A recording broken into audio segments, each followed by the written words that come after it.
And people keep saying, bring out Matisse, bring out Matisse, bring out Matisse. We gotta space the floor. First and foremost, we gotta space the floor. And Matisse, he a 3 and D guy. He's one of our best perimeter defenders, but he gotta bring some more 3 with that D. And you guys know what I mean when I say that. He needs to do better shooting from the 3. Now, Kormaz has been taking a lot of his minutes. We're going to get to Kormaz in a minute because Kormaz is going to be out the second unit rotation for at least 2 weeks because he did suffer an injury last game. So he's going to be out at least 2 weeks with the injury. So that is a void that's going to have to be filled. I know you guys are like, why is Kormaz getting so many minutes?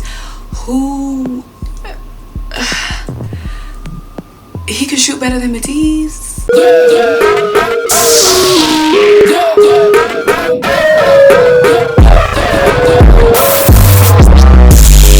What's up, guys? I'm back in the studio.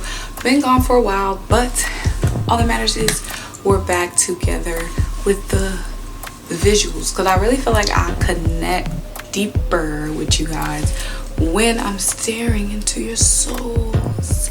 So we got some good news and we got some bad news. Well, we got some news. It just depends how you interpret it. So first of all, before we jump into the news that concerns Matisse Thybulle and Furkan Kormaz, make sure you guys hit the like button, hit the subscribe, and keep rocking with me because you already know Simone with the Sports brings you guys the best sports talk on the tube. So earlier today, Matisse Thybulle, his 3rd year, the Philadelphia 76ers did exercise his 3rd year option, so he would not be a free agent at the end of the year, and also he'll make about $3.8 million next year. So Matisse, last year in his rookie year, he he posted 95 blocks.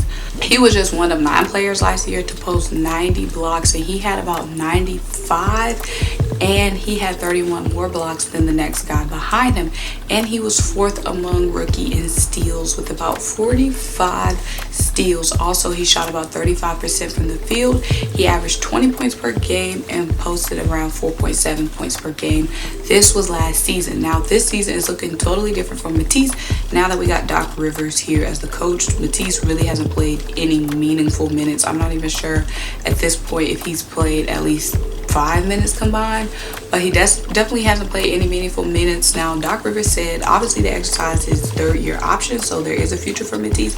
Maybe that doesn't mean he still can't get traded, but he just won't be a free agent at the end of the season. But Doc Rivers has kept reiterating the fact that he gonna get Matisse involved. He keeps saying, relax, hold on.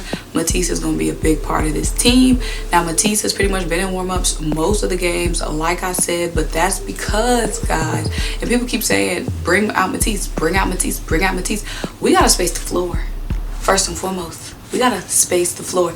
And Matisse, he a 3 and D guy. He's one of our best perimeter defenders, but he gotta bring some more 3 with that D. And you guys know what I mean when I say that.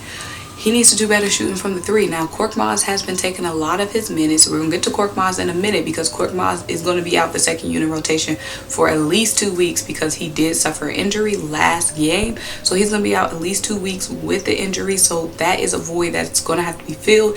I know you guys are like, why is Kormaz getting so many minutes? He can shoot better than Matisse.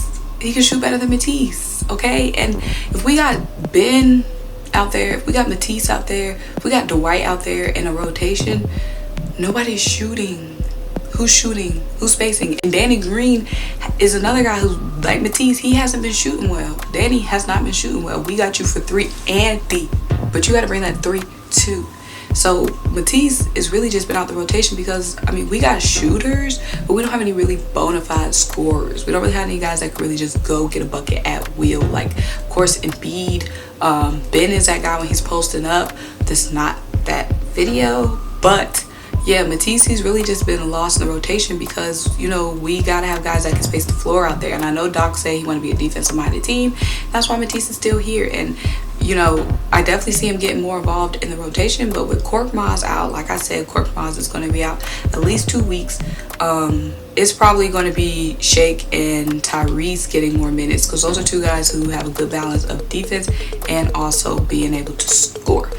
So it was good to see that a move was made on Matisse, just period. But like I said, guys, that doesn't necessarily mean he still can't get traded, and that doesn't mean he won't get traded before March.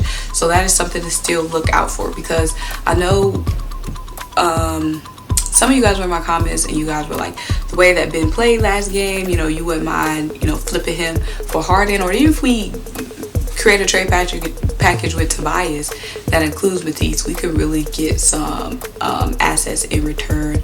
But it's good to see, you know, we are doing something. We made a move like that answers some questions around Matisse's season, because a lot of us were in question, like, why is he on the bench? But yeah, for Korkmaz, he brings, I mean, is he the best shooter? No. Is he Kyrie Irving? No. But he's one of our more reliable scorers, and that's a larger problem that we have to address, the fact that we need Korkmaz out there for meaningful minutes. But that's not this video. This video is pretty much just a news video updating you guys. Oh, and since this is a news video as well, Spencer Dinwiddie is out for the rest of the season. That's a huge blow to the Brooklyn Nets. That's really going to take away from a lot of their depth, but of course, you know, that means Caris LeVert is going to have to carry some more load. So that is some news for you guys as well. So make sure you guys like, make sure you comment, make sure you subscribe, and keep rocking with me, as I'm going to be back in the studio and I'm going to be bringing you guys some more real talk. Now, yeah, that's just pretty much the point I wanted to get across, is that the reason why we haven't seen much Matisse is because we need to space the floor with the guys we have. We haven't really been able, like I said, Danny hasn't been knocking down his shots, and knocking down shots, like, that's just, you get hot, you can sometimes get streaky, sometimes your shot can be broke. So I'm not like concerned going into the third, fourth game of the season. The defense is something that, you know, is going to be more consistent. But like I said, we're going to keep our eye on Matisse, see if he gets some more meaningful minutes, because he hasn't gotten any meaningful minutes so far, and that kind of tells me that they don't really see a long term for him. But I could be wrong, but we'll see. With Korkmaz out, we'll see if Matisse gets any more meaningful minutes, or if they're just going to ramp up Shake and Tyrese. But let me know what you guys think below. Also, we about to go into the new year. It's about to be January. We're getting closer and closer to the trade deadline, so let me know if you guys are interested to see any trades, because like I said, guys, we need somebody who can go get a bucket, period. Like, the Nets, they got multiple guys that can go get a bucket, period. The Celtics, we obviously know multiple guys who go get a bucket, period.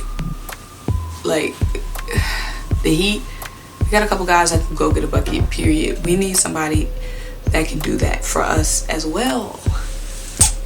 Just saying. But yeah, make sure you like, make sure you comment, make sure you subscribe.